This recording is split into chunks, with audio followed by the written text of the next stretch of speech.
দ্বিপক্ষীয় সম্পর্ক নতুন উচ্চতায় নিতে একমত বাংলাদেশ মালয়েশিয়া। আটকে পড়া 18,000 কর্মীকে দ্রুত নেয়ার আশ্বাস আনোয়ার ইব্রাহিমের। অন্তর্বর্তী সরকারের পাশে থাকার ঘোষণা। When you appeal for us to consider the issue of 18,000, but lost that opportunity because of at least the first phase, subject to all the conditions being met, can be taken as soon as possible. We look forward to Malaysia's active role for Bangladesh's inclusion in the regional body. We express our firm commitment and determination to work closely to elevate our bilateral relations to a new height. জনশক্তি রফতানির সুফল পেতে এজেন্সিগুলোর syndicate ভাঙার পরামর্শ। Labour migration সেক্টরেও যত ধরনের অসাধু প্র্যাকটিসগুলো রয়েছে সেগুলোকে অ্যাড্রেস করাটা এখন মনে হয় একটা বড় ধরনের প্রয়োজনীয়তা। দেখছিলেন প্রধান শিরোনাম। রাতের সময় সঙ্গে আছি আমি গোলাম রাব্বি। এবার অন্যান্য শীর্ষ সংবাদ। নির্বাচনের রোডম্যাপ সামনে রেখে কাল প্রধান উপদেষ্টার সঙ্গে বিএনপির সংলাপ। রাষ্ট্র সংস্কারের প্রস্তাব দেবে প্রতিনিধি দল, সুপারিশ করবে দ্রুত সময়ে নির্বাচনের। 2013 সালে মার্চ ফর ডেমোক্রেসিতে বাধা ও বেগম জিয়াকে হত্যার চেষ্টার অভিযোগে শেখ হাসিনার বিরুদ্ধে মামলা। সাবেক খাদ্যমন্ত্রী সাধন চন্দ্র মজুমদার 7 দিনের রিমান্ডে। টানা বৃষ্টি ও পাহাড়ি ঢলে শেরপুরে বাঁধ ভেঙে ঢুকছে পানি, প্লাবিত গ্রামের পর গ্রাম। ঘরবাড়ি তলিয়ে দুর্ভোগে কয়েক হাজার মানুষ। এবং রাজধানীর মানিকদিতে দেয়াল তুলে রাস্তা দখলের অভিযোগ। আবাসন প্রতিষ্ঠানের বিরুদ্ধে আদালতে গড়ানোয় দখলমুক্ত করতে ব্যর্থ সিটি কর্পোরেশন, বিপাকে এলাকাবাসী।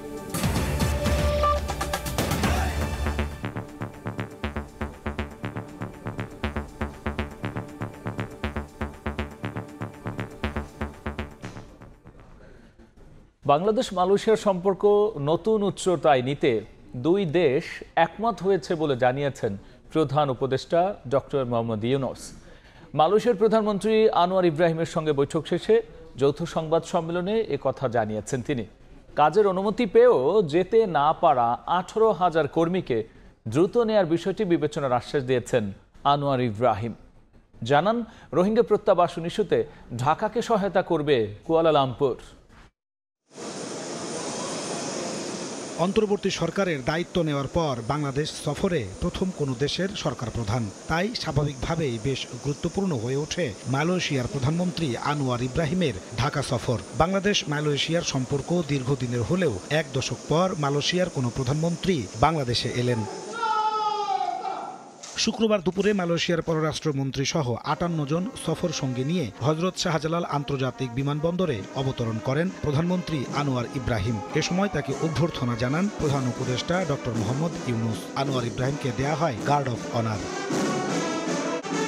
সংক্ষিপ্ত সফরে বিমানবন্দর থেকে সরাসরি হোটেল ইন্টারকন্টিনেন্টালে আসেন দুই দেশের সরকার প্রধান। সেখানে দ্বিপক্ষীয় বৈঠকে বসেন ডক্টর ইউনূস ও আনোয়ার ইব্রাহিম। আলোচনায় উঠে আসে দ্বিপাক্ষিক স্বার্থ সংশ্লিষ্ট বিভিন্ন বিষয়। বৈঠকের পর যৌথ সংবাদ সম্মেলনে হাজির হন দুই সরকার প্রধান। প্রধান উপদেষ্টা জানান, দুই দেশের কৃষি, শিক্ষা, প্রযুক্তি, অর্থনৈতিক খাতে একসঙ্গে কাজ করার ব্যাপারে আলোচনা হয়েছে। আহ্বান জানানো হয়েছে শ্রমবাজার উন্মুক্ত করতে। Increasing workers and professional intake from Bangladesh and multiple entry visas for them. We also discussed to explore the possibility of signing a new agreement or MOU on agriculture, energy, education, halal economy, semiconductor industry, connectivity, blue economy, science innovations, defense and youth development. এ সময় কাজের অনুমতি পেয়েও মালয়েশিয়ায় যেতে না পারা 18,000 কর্মীকে দ্রুত নেয়ার ব্যাপারে বিবেচনার আশ্বাস দেন মালয়েশিয়ার প্রধানমন্ত্রী। I will certainly give that a major consideration. At least the first phase, subject to all the conditions being met, can be taken as soon as possible. 18,000. Yeah, 18,000, but the first phase, once we satisfy, I think we'll do it at the fast track, fast phase. Thank you. This is very required. Rohingya প্রত্যাবাসন ইস্যুটি মালয়েশিয়ার প্রধানমন্ত্রীকে ASEAN সহ আন্তর্জাতিক ফোরামে তুলে ধরার আহ্বান জানান প্রধান উপদেষ্টা। এতে সহায়তার আশ্বাস দেন Anwar Ibrahim. On the Rohingya issues we discussed It's not only Bangladesh problem, which is a serious one, it's also Malaysian problem. Malaysia has the same Rohingya issue.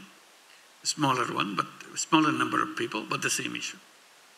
So we need to find a solution for that. We work together through ASEAN, through Malaysian government, and to the broader international community. পরে বঙ্গভবনে রাষ্ট্রপতির সঙ্গে সৌজন্য সাক্ষাৎ করেন মালয়েশিয়ার প্রধানমন্ত্রী। শুক্রবার সন্ধ্যায় মাত্র 5 ঘন্টার সংক্ষিপ্ত সফর শেষে মালয়েশিয়ার উদ্দেশ্যে ঢাকা ছাড়েন আনোয়ার ইব্রাহিম। নাজমুস তালেহি, সময় সংবাদ, ঢাকা। গেল মে মাসে বিমানবন্দরে আটকে পড়া 18,000 শ্রমিক আবারও মালয়েশিয়া যাওয়ার সুযোগ পাওয়ায় সাধুবাদ জানিয়েছে বায়রা। তাৎক্ষণিক প্রতিক্রিয়ায় সংগঠনটি বলছে তারা এই সুযোগের শতভাগ সদ্ব্যবহার করতে চান আর সিন্ডিকেট মুক্ত বৈদেশিক শ্রম বাজার গড়ে তোলা তাগিদ দিচ্ছে প্রবাসী শ্রমিকদের উন্নয়নে কাজ করা সংস্থা রামডো। বিএমইটি ছাড়পত্র পাওয়ার পরেও 31 মে শেষ সময় পর্যন্ত চেষ্টা করেও ঢাকার হযরত শাহজালাল আন্তর্জাতিক বিমানবন্দরে আটকে পড়েন মালয়েশিয়াগামী 18,000-এর বেশি শ্রমিক। এবার তাদের অগ্রাধিকারের ভিত্তিতে মালয়েশিয়ার শ্রমবাজারে প্রবেশের সুযোগ দেওয়ার আশ্বাস দিলেন দেশটির প্রধানমন্ত্রী। বাংলাদেশের চতুর্থ বৃহত্তম বৈদেশিক শ্রমবাজার মালয়েশিয়ায় শ্রমিক পাঠানোর সুযোগ দেখা দেয় খুশি শ্রমশক্তি রপ্তানিকারকদের সংগঠন বায়রা। তারা বলছে অন্তর্বর্তী সরকার প্রধান ডক্টর মোহাম্মদ ইউনূসের ভাবমূর্তিকে কাজে লাগিয়ে মালয়েশিয়া থেকে প্রবাসী আয় বাড়াতে নতুন উদ্যমে কাজ করতে চান তারা। মালয়েশিয়ার প্রধানমন্ত্রীর সাথে একটা পার্সোনাল সম্পর্ক বিদ্যমান, বাংলাদেশে আসছে এবং তিনি নিজেই বলেছেন যে এই উপদেষ্টা থাকাকালীন কি কি সুবিধা মালয়েশিয়া থেকে পেতে চাই সে সবকিছু দিতে প্রস্তুত। যেহেতু মালয়েশিয়ার শ্রমিক ওখানে কাজ করতেছে, এদেরকে যতটুকু সম্ভব তারা সাহায্য করবে এবং যেগুলি যেতে পারেনি তাদের যাওয়ার ব্যাপারে ব্যবস্থা করবে। বৈদেশিক শ্রমবাজার নিয়ে যেন আর কোনো সিন্ডিকেট চক্র গড়ে উঠতে না পারে তা নিশ্চিতের তাগিদ প্রবাসী শ্রমিকদের উন্নয়নে কাজ করা গবেষণা সংস্থা রামরুর।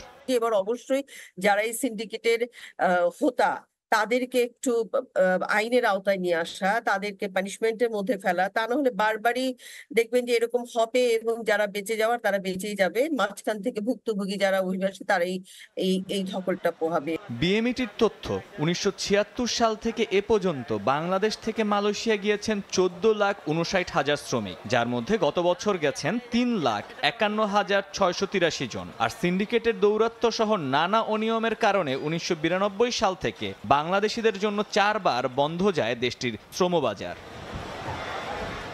মহির মারুফ, সময় সংবাদ, ঢাকা। এবার অন্যান্য খবর। নির্বাচনের রোডম্যাপ সামনে রেখে কাল প্রধান উপদেষ্টার সঙ্গে সংলাপে বসছে বিএনপি।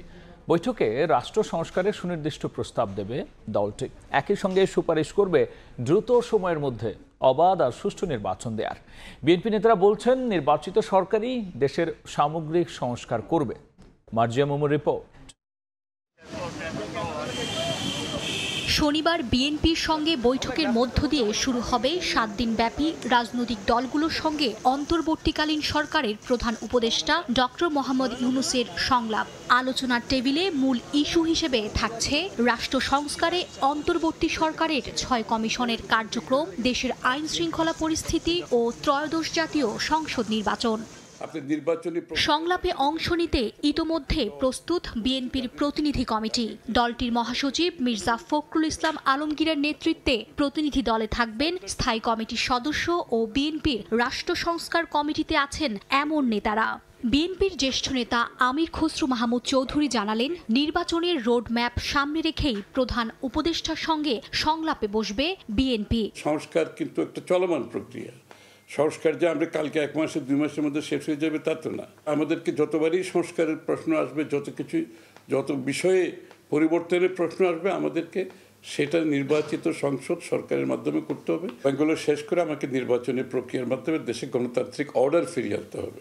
বৈঠকে রাষ্ট্র সংস্কারের বিষয়ে অধ্যাপক ইউনূসের কাছে সুনির্দিষ্ট প্রস্তাব তুলে ধরা হবে বলে জানিয়েছেন বিএনপির স্থায়ী কমিটির সদস্য সালাউদ্দিন আহমেদ। বর্তমান সরকার যে সংস্কার কার্যক্রমগুলো হাতে নিয়েছে তার মধ্যে আমাদের সুপারিশগুলো এই 31 দফার ভিত্তিতে আমরা প্রদান করব। পরামর্শ হচ্ছে যে একটা নির্বাচনের রোডম্যাপ এই কাজগুলোর হওয়ার সাথে সাথে একইভাবে সিমultaneously ওনারা জাতির সামনে প্রদান করতে পারেন। তবে হার্ড অ্যান্ড ফাস্ট কোনো সময় বা কোনো মাসের কথা আমরা বলবো না। বিএনপির জ্যেষ্ঠ নেতারা বলছেন, সংস্কার একটি চলমান প্রক্রিয়া। পূর্ণাঙ্গ রাষ্ট্র সংস্কারের দায়িত্ব হবে জনগণের ভোটে নির্বাচিত সরকারের কাজ। এই বিষয়টি তুলে ধরা হবে সংলাপ বৈঠকে। বিএনপি এখন যেটা করবে বা দলগুলো যেটা করবে, রাজনৈতিক দল, যে সংস্কারটা কিভাবে হবে, কোন জায়গায় সংস্কার লাগবে, সেগুলি ব্যাপারে আমরা সাহায্য করব। যেটা সবচেয়ে বেশি দরকার সেটা হলো জনগণের সরকার। জনগণের সরকার অনলি প্রতিষ্ঠিত হয় জনগণের দ্বারা একটা অবাধ, সুষ্ঠু, গ্রহণযোগ্য নির্বাচনের মাধ্যমে। এর আগে গত 29 আগস্ট অন্তর্বর্তী সরকারের প্রধান উপদেষ্টার সঙ্গে দেশের সমসাময়িক ইস্যুতে বৈঠক করেন বিএনপির প্রতিনিধি দল। মার্জিয়া মুমু, সময় সংবাদ, ঢাকা। মানুষের বুকে বুলেট ছোড়ার দুঃসাহস করবে এমন সরকার জনগণ দেখতে চায় না বলে মন্তব্য করেছেন জামায়াতে ইসলামের আমির ডাক্তার শফিকুর রহমান। সকালে গাজীপুরের রাজবাড়ী মাঠে ছাত্র আন্দোলনে নিহত শহীদ পরিবারের সদস্যদের সঙ্গে মতবিনিময় সভায় কথা বলেছেন তিনি। এ সময় জামায়াতের আমির বলেছেন, কোনো দুর্বৃত্তকে আদালতের চেয়ারে বসতে দেওয়া হবে না। বিচার বিভাগের স্বাধীনতা দাবি করেন তিনি। বিগত সরকারের দোসররাই পোশাক শ্রমিকদের উস্কে দিয়ে রাস্তায় নামিয়ে দিচ্ছে বলেও মন্তব্য করেন শফিকুর রহমান। সভার আগে শহীদ পরিবারের সদস্যদের সঙ্গে দেখা করেন এবং তাদের খোঁজ খবর নেন জামায়াতে ইসলামীর আমির। আমরা বিশ্বাস করি আগামীতে স্বৈরাচারের এমন কোন স্বৈরাচারের জন্ম হবে না, যারা ক্ষমতায় থাকা অবস্থায় জনগণের অর্থে কিনা অস্ত্র আর বুলেট জনগণের বুকে ছোড়ার দুঃসাহস করবে, এমন কারো জন্ম হবে না। আমরা এমন কোন সন্ত্রাসী সরকার দেখতে চাই না। 18 কোটি মানুষের 36 কোটি হাতকে এক জায়গায় ধরতে হবে। বিশ্বকে জানান দিতে হবে দেশ এবং জাতির স্বার্থে আমাদের মধ্যে কোনো বিভাজন নেই। 2013 সালে বিএনপির মার্চ ফর ডেমোক্রেসিতে বাধা আর দলের চেয়ারপারসন বেগম খালেদা জিয়াকে হত্যা চেষ্টার অভিযোগে শেখ হাসিনা সহ 113 জনের বিরুদ্ধে রাজধানী গুলশান থানায় হয়েছে মামলা।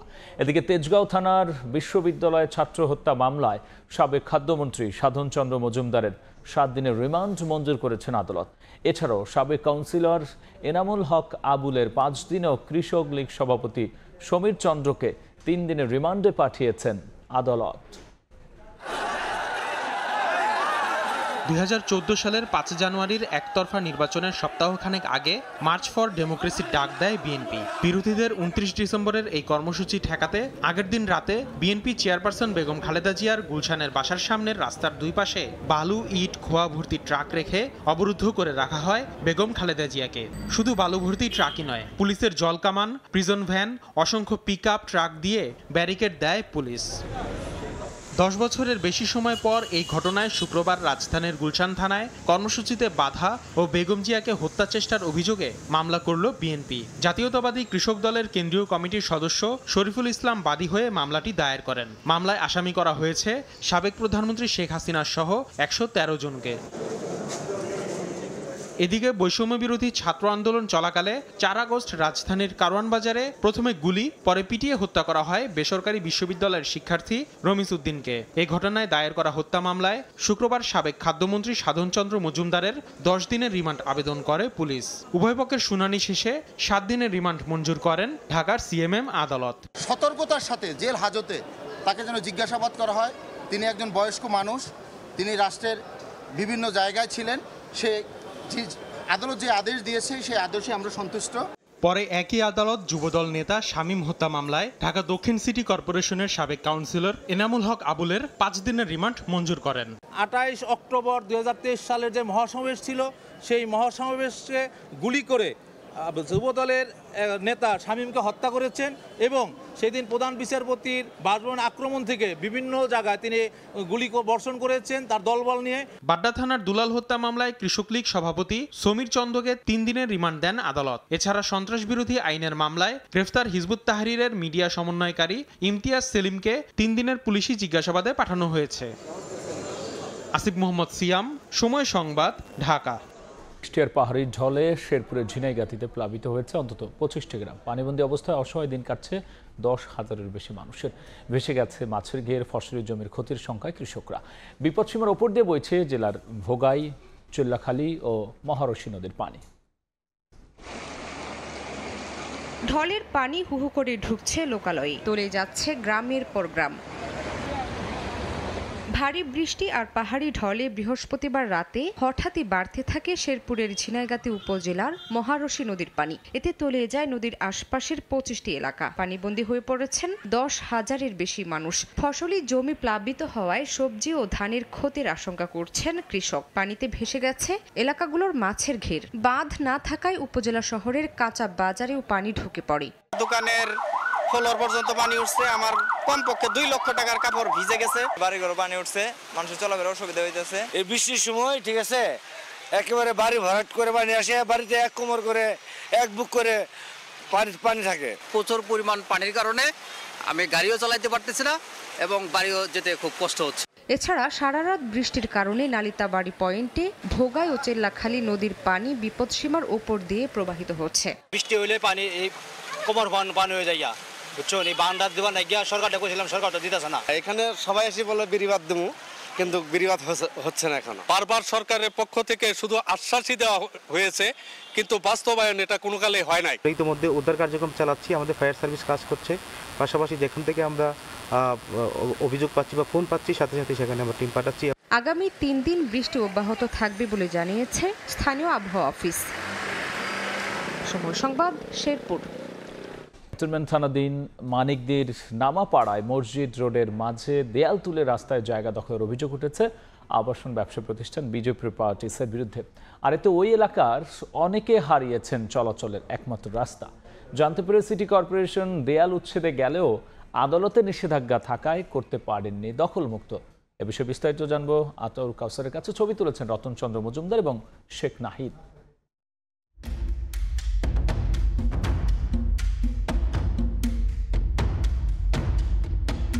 রাজধানীর ইসিবি চত্বর থেকে কালচি যাওয়ার পথে রাস্তার উত্তর দিকে পশ্চিম মানিকদি মসজিদ রোড। গত 30 বছর ধরে সড়কটি ব্যবহার করছেন এলাকাবাসী। স্থানীয়দের অভিযোগ, 2011 সালে 1 বছর মেয়াদি বায়না দলিল করেই 2023 সালের মে মাসে সড়কটির মাঝামাঝি অবৈধভাবে দেয়াল তুলে দেয় আবাসন ব্যবসায়ী গ্রুপ বিজে প্রপার্টিজ। জুন ম্যাপে আছে, গুগল ম্যাপে আছে, ড্যাবের ম্যাপে আছে। রাস্তাটা আটকানোর মানে হলো আমাদের জায়গা সহ আমাদের পিছনের জায়গা নিয়ে ওরা বড় করে বিল্ডিং করার ইচ্ছা, 18 তলা বিল্ডিং করব। সরেজমিনে দেখা মিলল এর ফলে সৃষ্ট দুর্ভোগ। দেয়ালটি নির্মাণের কারণে হাঁটা চলার রাস্তা পুরোপুরি বন্ধ হয়ে গেছে। এখন তারা কোন দিক দিয়ে চলাচল করছেন চলুন দেখে আসি।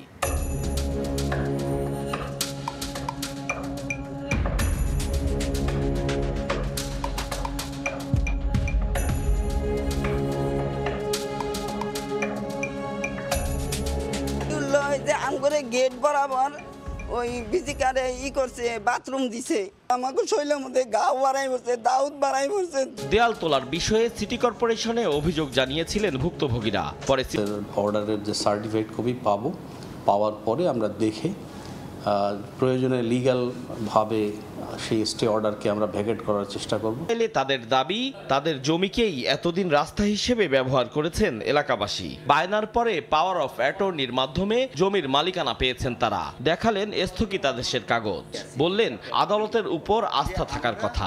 আদালত যে সিদ্ধান্তটাই দেবে সেটাই আমরা মেনে নেব। মানে যখন বৃষ্টি হয় তখন এখানে নামাজ পড়া উপযোগী হয়ে যায়। এমন পরিস্থিতিতে প্রশাসনের বিশেষ নজরদারির দাবি জানিয়েছেন স্থানীয়রা।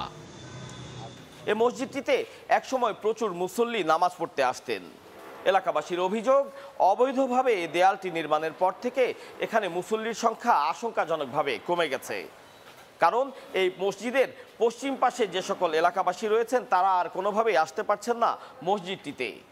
এলাকার ধর্মপ্রাণ মুসল্লিদের দাবি দ্রুত যৌক্তিক সমাধানের, যেখানে বাধা হয়ে দাঁড়াবে না সম্পত্তির লোভ এবং দুনিয়াবি লালসা। আতাউর কাউসার, সময় সংবাদ, ঢাকা। এবার বাণিজ্যের সময়।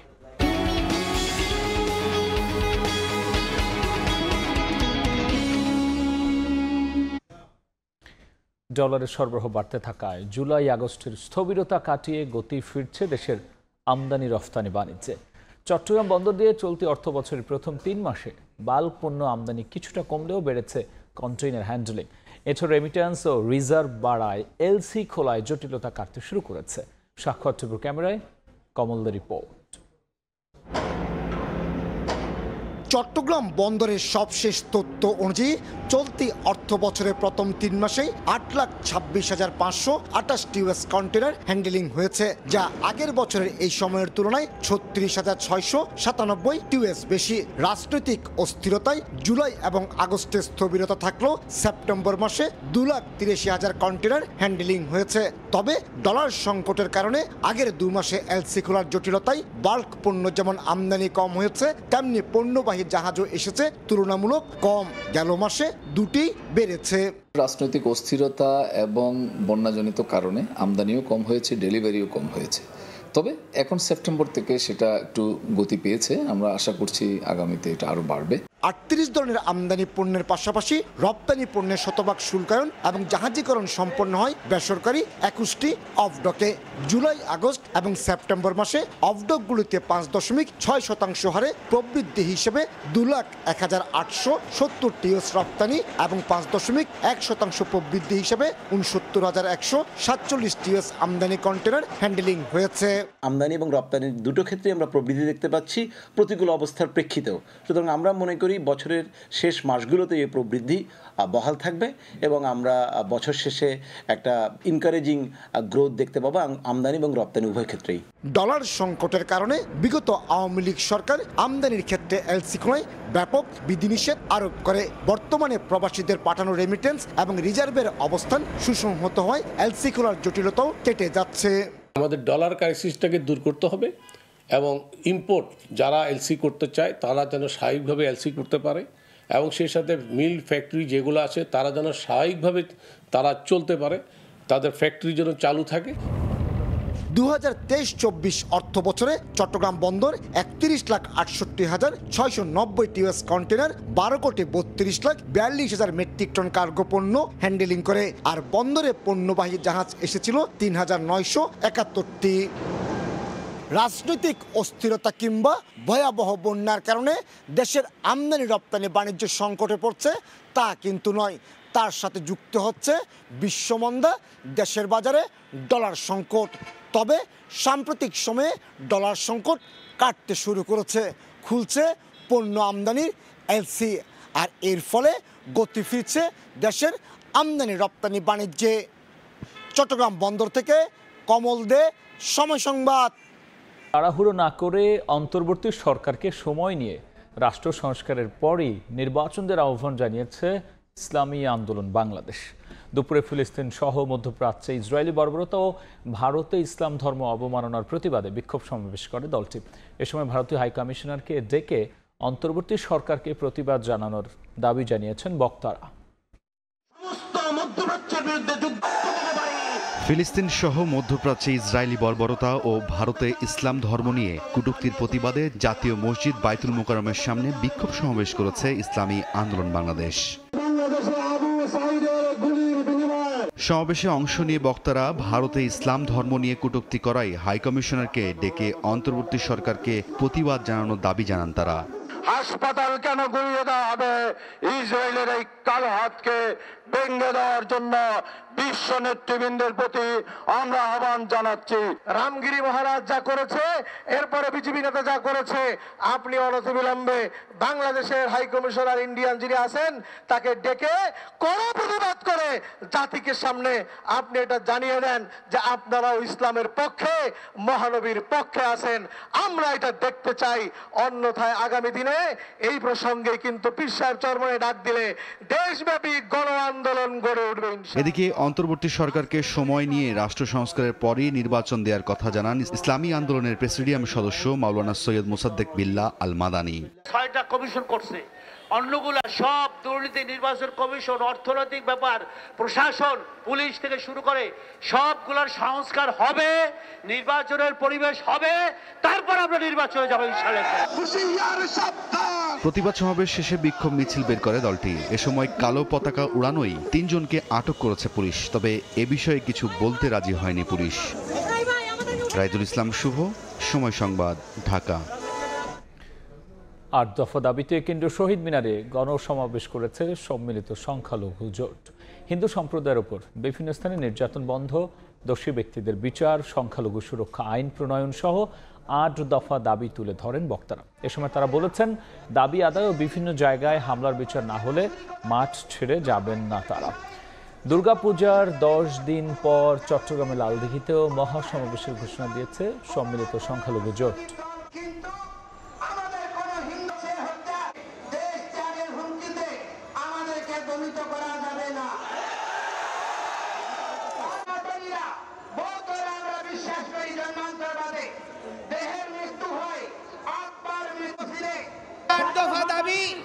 দুর্গাপূজার ছুটি এবং ক্ষতিগ্রস্তদের পুনর্বাসন এবং বিচারের জন্য অবশ্যই দ্রুততার সাথে দুর্গাপূজার আগে দৃশ্যমান ঘোষণা চাই।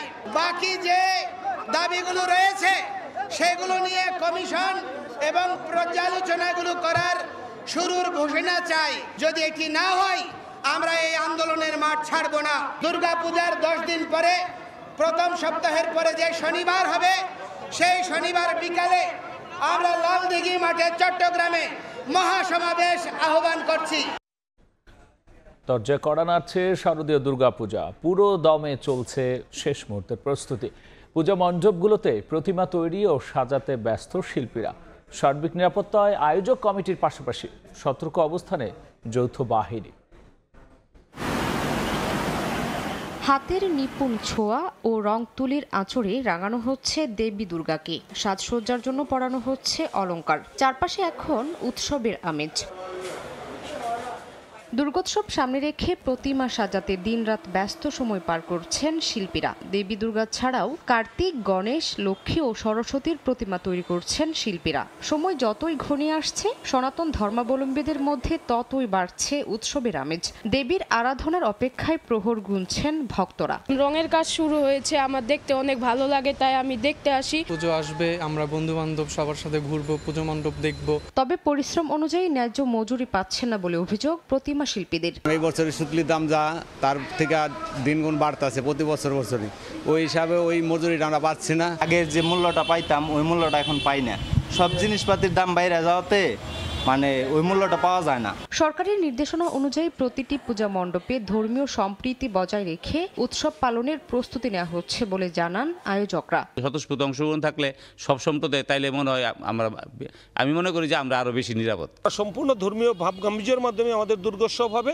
নিরাপত্তা ও শৃঙ্খলা বজায় রাখতে পুলিশের পাশাপাশি যৌথ বাহিনী মাঠে থাকবে বলে জানান সংশ্লিষ্টরা। নির্ভয়ে আনন্দঘন পরিবেশে ধর্মীয় সম্প্রীতিতে একটা পুজো উদযাপনই হচ্ছে আমাদের মূল উদ্দেশ্য। যেসব মণ্ডপগুলো অধিক ঝুঁকিপূর্ণ সেখানে এবার পুলিশ ফোর্সের সংখ্যা বাড়ানো হয়েছে এবং আমাদের পুলিশের পাশাপাশি আনসার এবং টহলে পুলিশ থাকবে। আগামী 9 অক্টোবর ষষ্ঠী পূজার মধ্য দিয়ে শুরু হবে দুর্গাপূজার আনুষ্ঠানিকতা, আর 13 অক্টোবর দেবী বিসর্জনের মাধ্যমে শেষ হবে এই বছরের দুর্গোৎসব। শামিমা শাম্মী, সময় সংবাদ। এদিকে ইরানে ইসরায়েলের হামলার শঙ্কায় বিশ্ববাজারে তেলের দাম বেড়েছে। ব্রিটিশ সংবাদ মাধ্যম বিবিসির এক প্রতিবেদনে বলা হয়, মার্কিন প্রেসিডেন্ট জো বাইডেনের মন্তব্যের পরই অপরিশোধিত তেলের দাম এক লাফে বেড়েছে 5%। বর্তমানে আন্তর্জাতিক বাজারে প্রতি ব্যারেল অপরিশোধিত তেলের দাম $77 মার্কিন। ইসরায়েলে ক্ষেপণাস্ত্র হামলার জবাবে ইরানের তেল স্থাপনার আঘাতের কোনো পরিকল্পনা আছে কিনা সাংবাদিকের এমন প্রশ্নের জবাবে মার্কিন প্রেসিডেন্ট বলেছেন, বিষয়টি নিয়ে আলোচনা চলছে।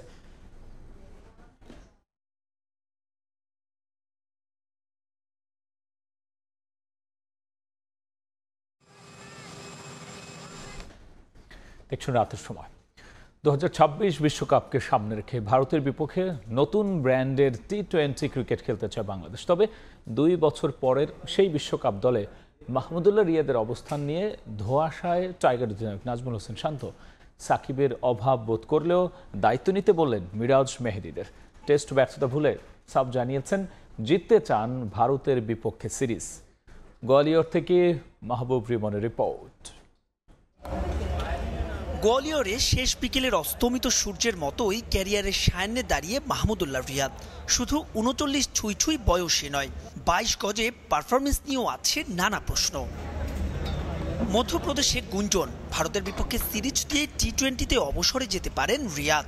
কারণ 2026 বিশ্বকাপ পরিকল্পনায় তরুণদের সুযোগ করে দিতেই যে সরে দাঁড়ানোর ঘোষণা সাকিবের। ম্যাচ ডের 2 দিন আগে আসা সংবাদ সম্মেলনে অধিনায়কের কাছে ছুড়ে আসা সবচাইতে বেশি প্রশ্নও ছিল এই রিয়াদকে নিয়েই। জবাবে শান্ত তাকালেন ভবিষ্যতের দিকেই। আমি যতটুকু বুঝতে পারি রিয়াদ ভাইয়ের এই সিরিজটা খুবই ইম্পর্টেন্ট এবং হয়তো উনি সিলেক্টরের সাথে কথাও বলবেন। সো এই বিষয়ে আমি খুব একটা ক্লিয়ার না, বাট আমার মনে হয় যে অবশ্যই সিলেক্টর এবং বোর্ডের সাথে একটা কমিউনিকেট তো হবে। এই যে আমাদের সিরিজটা শুরু হচ্ছে, অবশ্যই এটা 2026-এর একটা চিন্তা তো অবশ্যই মাথায় রেখে আমরা সিরিজটা খেলা শুরু করবো। টি-20 বিশ্বকাপে আফগান ব্যর্থতা থেকে শিক্ষা নিয়ে ভারতের বিপক্ষে সিরিজে নতুন ব্যাটিং অ্যাপ্রোচ দেখাতে চায় বাংলাদেশ দল। কোনো লুকোছাপা নয়, কাপ্তানের দৃষ্টি series জয়েই। We looking to win this series, to be very honest. We wanted to play aggressive cricket, and if you look at our last World Cup, we had a very good opportunity to play some semi-finals, but we couldn't do that. But it's a new as you mentioned, it's a new team, so I hope all the players will play some good cricket here. স্বভাবতই উঠল সাকিব আল হাসান প্রসঙ্গ। তার অভাব অপূরণীয় হলেও মিরাজ মাহিদিতেই দৃষ্টি শান্তর। কিছুটা স্বস্তির টাইগারদের সাবেক বিশ্বসেরা অলরাউন্ডার দেশের মাটিতে শেষ টেস্ট খেলতে পারেন এমন খবরে। সাকিব ভাই আপনি যেটা বললেন নাই, অবশ্যই এটা আমাদের জন্য একটা নতুন ব্যাপার, স্পেশালি এই ফরম্যাটে। তো এখানে মিরাজ আছে, আশা করব যে মিরাজ এই জায়গায় ভালো একটা আমাদেরকে স্টার্ট দিবেন এবং আমি আশা করছি যে এই টিম ভালো রেজাল্টই করবে। উনি যদি দেশের মাটিতে যে খেলতে পারেন, এটা তো অবশ্যই আমাদের বাংলাদেশের প্রত্যেকটা প্লেয়ারের জন্য অনেক স্বস্তির একটা ব্যাপার। গোয়ালিয়রে অখিল হিন্দু মহাসভার হুমকি নিয়েও শঙ্কিত নন শান্ত। শঙ্কিত নন নতুন ভেন্যুর উইকেটের ধরন নিয়েও। বলছেন একটা জয়ই খুঁড়িয়ে দিতে পারে সব মোমেন্টাম। টি-20 বিশ্বকাপের পর টাইগারদের প্রথম ম্যাচ, সাকিববিহীন বাংলাদেশের নতুন যাত্রা শুরু। তবে তার চাইতেও বোধহয় বড় আলোচনায় এটাই কি মাহমুদুল্লাহ রিয়াদের সংক্ষিপ্ত সংস্করণে সম্ভাব্য শেষ সিরিজ। সংবাদ সম্মেলনে শান্ত অবশ্য সব আলোচনাতেই যেতে চাইলেন না। তিনি সাফ জানান ভারতের মাটিতে তাদের বিপক্ষে প্রথমবারের মতো টি-20 সিরিজ জিততে চান। মাহবুব রিমন, সময় সংবাদ, গোয়ালিয়র, মধ্যপ্রদেশ, ভারত। এ পর্যায়ে শীর্ষ সংবাদ জানিয়ে দিচ্ছে আরও একবার। দ্বিপক্ষীয় সম্পর্ক নতুন উচ্চতায় নিতে একমত বাংলাদেশ মালয়েশিয়া। আজকে পর 18,000 কর্মীকে দ্রুত নেয়ার আশ্বাস ইব্রাহিমের। অন্তর্বর্তী সরকারের পাশে থাকার ঘোষণা। নির্বাচনের রোডম্যাপ সামনে রেখে কাল প্রধান উপদেষ্টার সঙ্গে বিএনপির সংলাপ। রাষ্ট্র সংস্কারে প্রস্তাব দেবে প্রতিনিধি দল, সুপারিশ করবে দ্রুত সময়ে নির্বাচনের।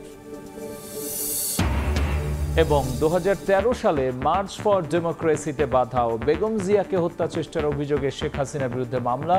সাবেক খাদ্যমন্ত্রী সাধন চন্দ্র মজুমদার 7 দিনের রিমান্ডে। এই ছিল রাতের সময়, সঙ্গেই থাকুন সময়।